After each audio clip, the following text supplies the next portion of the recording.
A estrada de terra que levava à igreja de São Miguel dos Desolados parecia interminável sob o céu cinzento. As árvores ao redor formavam um túnel opressivo, e o silêncio era quebrado apenas pelo som das rodas do carro passando pelos pedregulhos. Júlia dirigia com um olhar firme, seus dedos apertando o volante. Ao seu lado, Samuel ajustava a câmera, e no banco de trás, Marcos permanecia em silêncio, o olhar perdido na floresta que parecia observar o grupo. É só mais uma igreja abandonada, disse Júlia, tentando quebrar o gelo. Nada que um bom artigo e umas fotos assustadoras não resolvam. Marcos não respondeu. Samuel, sempre o entusiasta, virou-se animado. Você fala isso agora, mas espera até as câmeras captarem algo. Esses lugares têm energia. E às vezes, as histórias são mais reais do que parecem.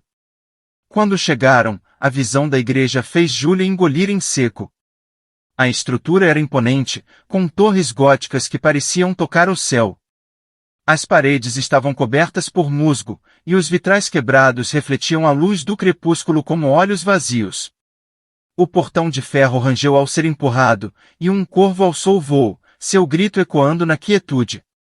Bem-vindos ao coração do mistério, disse Samuel, ajustando a câmera. Dentro da igreja, o cheiro de mofo e madeira podre era forte. Os bancos estavam cobertos de poeira, alguns partidos ao meio.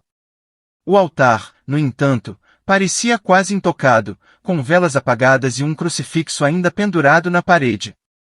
Júlia notou marcas no chão, em linhas circulares que pareciam recentes, como se algo tivesse sido arrastado. Velas queimadas recentemente, apontou Júlia, sua voz baixa. Alguém ainda vem aqui, disse Marcos, cruzando os braços.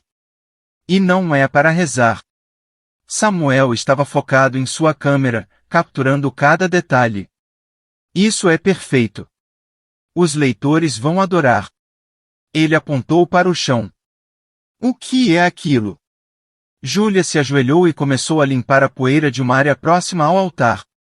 Símbolos intricados começaram a aparecer, gravados diretamente no chão de pedra.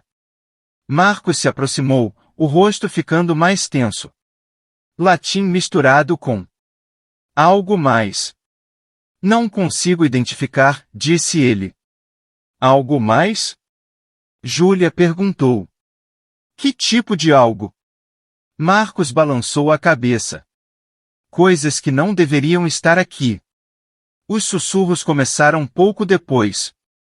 No início, Júlia pensou que era apenas o vento, mas quando Samuel levantou a câmera rapidamente, o som ficou mais claro, vozes indistintas, vindo de direções diferentes. Marcos se afastou do altar, os olhos arregalados. Vocês ouviram isso? Samuel perguntou, a câmera tremendo em suas mãos. Júlia assentiu, mas não respondeu. Algo no ar parecia mais pesado, como se a própria igreja estivesse viva e os observando. Samuel insistiu em seguir os sons. Não viemos até aqui para recuar agora, disse ele, iluminando o caminho com uma lanterna. Marcos protestou, mas Júlia, apesar de relutante, concordou. Eles desceram as escadas estreitas que levavam ao porão. O cheiro de umidade e decomposição ficou mais forte a cada degrau. O porão era cavernoso, com paredes de pedra cobertas de líquen. Túmulos abertos estavam espalhados pelo chão, alguns com ossos ainda visíveis. Isso está errado, murmurou Marcos. Ele apontou para marcas de garras nas paredes. Isso não foi feito por ferramentas. As luzes das lanternas começaram a piscar. A câmera de Samuel capturava sombras que pareciam se mover por conta própria, deslizando pelas paredes como se tivessem vontade própria.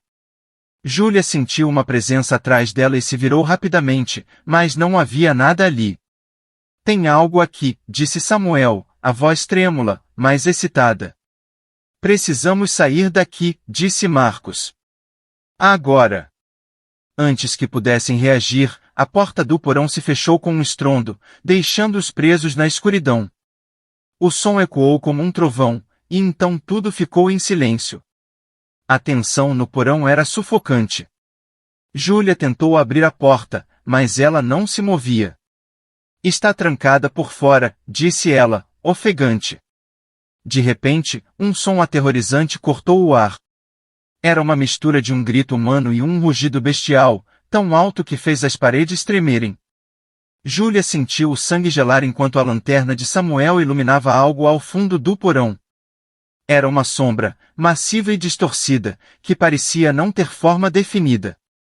Apenas olhos brilhantes e famintos, fixos neles. Ela se movia lentamente, mas sua presença era avassaladora, como se sugasse todo o calor do ambiente. Corram! Gritou Marcos, empurrando os outros para longe da criatura. Eles se dispersaram pelo porão, tentando evitar o monstro que agora parecia persegui-los. Júlia tropeçou em um osso e quase caiu, mas conseguiu se levantar. O som de garras arranhando o chão a fazia correr mais rápido. Samuel caiu de joelhos, a câmera ainda em suas mãos. Ele murmurou algo incompreensível enquanto a sombra se aproximava dele. Isso é lindo, ele disse, antes de soltar um grito de dor.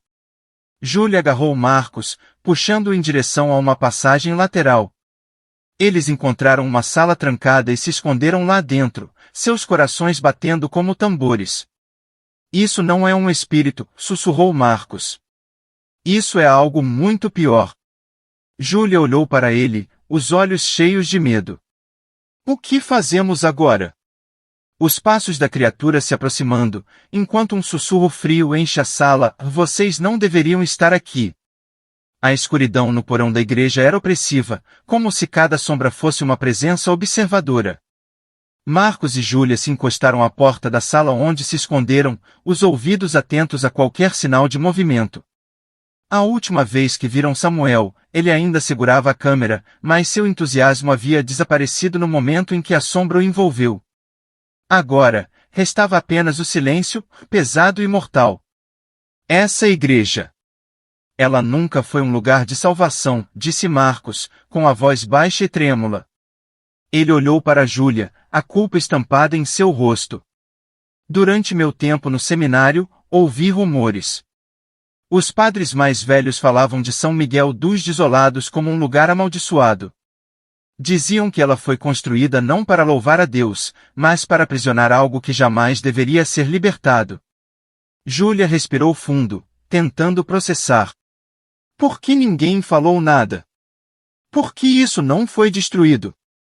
Marcos sacudiu a cabeça. A diocese abafou a história. Eles acreditavam que o mal estava contido, que os sacrifícios valiam a pena para proteger o mundo lá fora. Do lado de fora, o som de passos arrastados ecoou, seguido por um sussurro baixo que parecia circular ao redor deles. Júlia acendeu a lanterna, mas a luz parecia ser devorada pela escuridão. Isso não está contido, ela sussurrou. Está brincando com a gente. Quando os dois finalmente saíram da sala, perceberam que o porão não era mais o mesmo. O corredor pelo qual haviam entrado estava agora bloqueado por uma parede de pedra maciça, onde marcas frescas de garras pareciam desenhar símbolos incompreensíveis. Não pode ser, disse Marcos. Esse caminho estava aberto. O lugar está mudando. Avançando cuidadosamente, encontraram uma sala escondida, trancada por um portão enferrujado que se abriu com um rangido agudo. Dentro, havia prateleiras cheias de velhos cálices, crucifixos e relíquias sagradas. No centro da sala, um livro repousava em um pedestal de pedra, coberto por uma camada de poeira. Isso deve ser importante, disse Samuel, que havia reaparecido com uma expressão exultante, como se tivesse esquecido o terror de minutos atrás. Ele pegou o livro, ignorando as advertências de Marcos, e começou a folheá-lo. Os símbolos nas páginas brilhavam fracamente, como se reagissem à sua presença. Samuel, não, gritou Marcos, mas era tarde demais. Samuel começou a ler em voz alta, pronunciando palavras em uma língua que nenhum deles reconhecia. O chão tremeu, e um frio glacial invadiu o porão.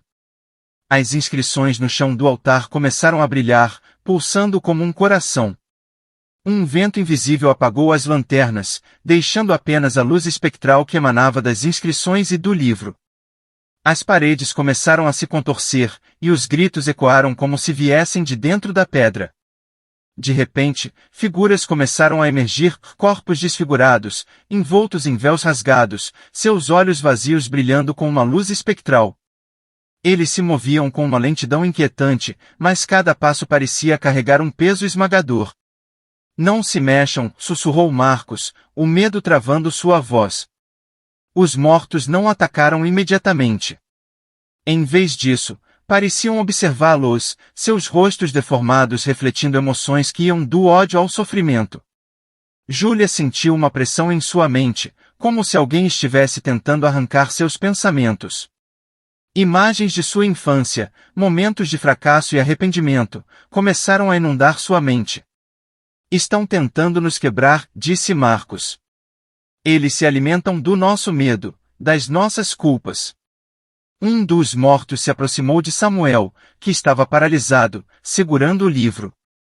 Quando ele finalmente gritou, foi como se toda a igreja ecoasse seu desespero. A criatura o agarrou pelo braço, e, antes que Marcos e Júlia pudessem reagir, Samuel foi arrastado para um corredor escuro. Marcos caiu de joelhos, o rosto pálido e as mãos tremendo. Eu não deveria estar aqui. Eles sabem o que eu fiz. Júlia se aproximou, tentando segurá-lo. Do que você está falando? O que você fez? Eu era seminarista, ele começou, sua voz carregada de arrependimento. Durante um ritual de exorcismo, meu mentor confiou em mim para manter o foco, para proteger o círculo. Mas eu hesitei. Um momento de dúvida, e o espírito possuído matou meu colega. Desde então, carrego essa culpa. E agora eles sabem. O brilho nos olhos das criaturas parecia aumentar à medida que Marcos falava. Júlia percebeu que sua confissão os tornava mais fortes. Não podemos deixá-los nos consumir, disse ela, segurando o rosto de Marcos com firmeza. Se você ceder, está entregando a vitória a eles. Guiados pelo som dos gritos de Samuel, os dois seguiram pelo corredor, mas o caminho parecia interminável. Finalmente, chegaram a uma pequena câmara. O livro estava no chão, suas páginas agora cobertas de sangue fresco. Samuel não estava em lugar nenhum. Ele está morto, disse Marcos, sua voz quase inaudível. Ou pior, respondeu Júlia, pegando o livro com cuidado. Mas precisamos continuar. A igreja inteira tremendo, como se algo muito maior estivesse tentando emergir. Os sussurros agora eram gritos, e as figuras dos mortos começaram a se aproximar, suas intenções cada vez mais claras. O chão tremia, a igreja parecia respirar. As paredes pulsavam, como se algo gigantesco e vivo estivesse prestes a se libertar. Júlia e Marcos se agarraram aos últimos fragmentos de coragem enquanto seguiam os sons cada vez mais distorcidos de Samuel, guiados pela luz fraca e instável do único lanternão que ainda funcionava. Isso não é arquitetonicamente possível, murmurou Marcos quando entraram na sala central sob a igreja. A câmara era imensa, um espaço que não deveria caber sob uma estrutura tão pequena. O teto desaparecia na escuridão, e o chão estava coberto de ossos, dispostos como se formassem um padrão ritualístico. No centro da cripta, uma criatura monstruosa estava acorrentada a um pedestal de pedra. Ela era uma fusão grotesca de formas humanas e bestiais, pele cinzenta e rachada, garras afiadas como lâminas e olhos que brilhavam com uma luz avermelhada, quase hipnótica. As correntes que a prendiam eram grossas, mas enferrujadas, rangendo sob sua tensão crescente. Ao redor da criatura, cadáveres de várias eras estavam dispostos em círculos concêntricos, ajoelhados em posições de adoração. Alguns ainda vestiam trajes clericais, enquanto outros estavam nus, com a carne em decomposição revelando esqueletos deformados. Meu Deus! Júlia murmurou, mal conseguindo conter o terror. Isso é o que estavam tentando conter? Marcos fez que sim, sua voz vacilante. Essas correntes. Elas são a última barreira. Mas elas estão cedendo. No chão, perto do pedestal, estava Samuel. Sua pele estava pálida, quase translúcida, e coberta de marcas negras que pulsavam, como se algo maligno estivesse sendo gravado nele por dentro. Ele murmurava palavras incoerentes, seus olhos vidrados fixos na criatura. Antes que pudessem chegar até Samuel, os cadáveres ao redor começaram a se mover. Movimentos lentos no início, mas logo ganharam uma fluidez antinatural, como se estivessem sendo manipulados por fios invisíveis. Eles se ergueram e se voltaram para Júlia e Marcos, emitindo sons guturais que não pertenciam a nenhuma garganta humana. "Corram!" gritou Marcos, mas não havia para onde ir. Eles estavam cercados. Júlia agarrou um velho candelabro de ferro do chão e o usou para golpear o primeiro cadáver que se aproximou. O impacto foi suficiente para derrubar a criatura, mas não para detê-la. Ela se ergueu novamente, com parte do crânio esmagado, e continuou avançando. Marcos, empunhando uma cruz de madeira pesada, derrubou 2 cadáveres que se aproximavam dele, mas percebeu que cada segundo perdido os aproximava do desastre. A criatura no centro começou a se mover, as correntes rangendo alto enquanto ela puxava contra seus grilhões. O som era ensurdecedor, como aço sendo rasgado. "Não há outra opção", disse Marcos, a voz carregada de resignação. Ele pegou o livro que Júlia carregava e folheou freneticamente as páginas. "Isso foi feito para selá-lo, e posso desfazer o dano. Mas não sairei daqui vivo." "Não", gritou Júlia, tentando pegar o livro de volta. "Há outro jeito, tem que haver." Marcos balançou a cabeça. "Se você não escapar, não sobrará ninguém para impedir que isso aconteça de novo." Ele segurou os ombros de Júlia e olhou em seus olhos. "Por favor, vá." Enquanto Júlia hesitava, um dos cadáveres a atacou. Com um movimento rápido, Marcos derrubou a criatura e empurrou Júlia para trás. "Corra!" Júlia, chorando, correu pelo único túnel que parecia se abrir, como uma última saída. Enquanto isso, Marcos começou a recitar palavras da última página do livro, sua voz ecoando pela câmara. A criatura soltou um grito ensurdecedor, um som que parecia partir a realidade ao meio. As correntes começaram a brilhar com uma luz dourada enquanto Marcos continuava o ritual. Os cadáveres ao redor desmoronaram, mas o custo era visível. Marcas negras começaram a aparecer na pele de Marcos, assim como em Samuel. Cada palavra parecia sugar sua energia vital, mas ele continuou, determinado. Júlia tropeçou por um túnel estreito, iluminado apenas por uma luz fraca que parecia surgir de lugar nenhum. O som do ritual e os gritos da criatura ainda ecoavam atrás dela. Quando finalmente viu a luz do lado de fora, sentiu uma mistura de alívio e desespero. Ela estava viva, mas havia perdido tudo. Ao emergir, ela ouviu o som final, um grito colossal que silenciou abruptamente. A igreja inteira tremeu, e, ao olhar para trás, viu a estrutura começar a desmoronar, como se estivesse sendo consumida de dentro para fora. Dias depois, Júlia estava sentada em um banco de uma praça, o livro ainda em sua posse. Ela o segurava, hesitando entre queimá-lo e protegê-lo. As marcas em suas mãos, que surgiram ao tocar o livro durante o ritual, pulsavam com uma dor constante. Enquanto acendia um cigarro, ouviu algo familiar. Era um sussurro baixo, vindo do livro, quase imperceptível. Ela olhou para ele, assustada, enquanto o som parecia formar palavras: "Ele não está morto. Apenas adormecido."